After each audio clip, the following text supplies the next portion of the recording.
So we've completed our regression formula. We've determined, we've calculated the change in y related to the change in x. Now we need to have a goodness fit measure. We need to measure the direction and the strength of our model, and we can do this by using what's called Pearson's R. So this is the formula for finding Pearson's R, right? And Pearson's R can indicate directional association, but it also indicates the strength. Okay.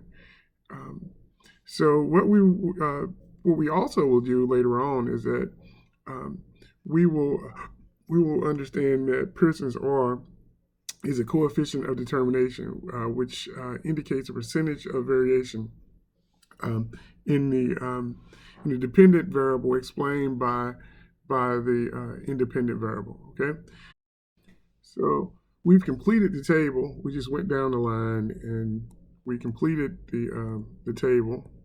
Just went down the line. We squared all of our observations from column number 4.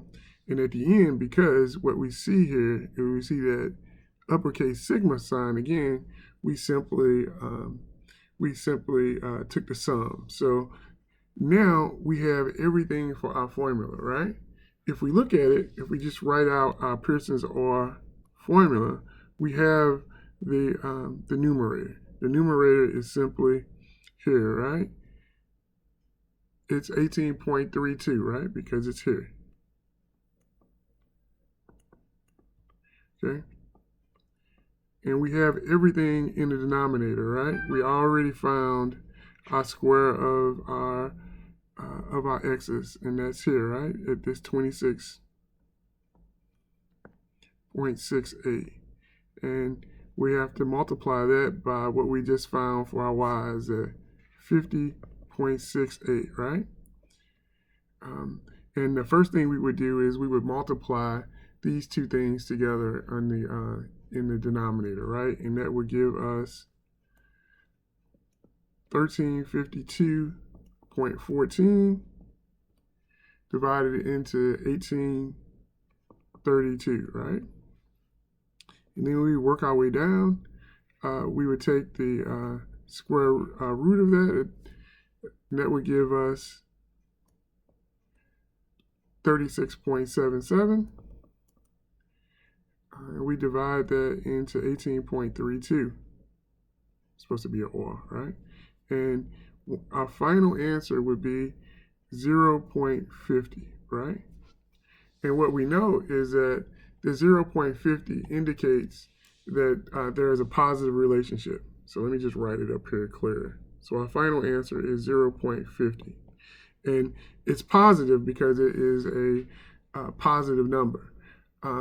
And we know the relationship between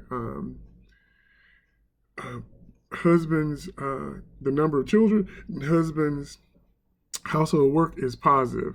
Okay, so what we can basically glean from that is that as the number of children in dual career families increases, husband's hours of housework per week also increases. And we can actually do something more with this, right? We know that our R is positive from this Pearson's R, this coefficient, but it doesn't tell us how much of our model explains the dual career families and husband's household work. So what we can do is we can square it. We can take the square, and if we square 0.50, we get 0.25.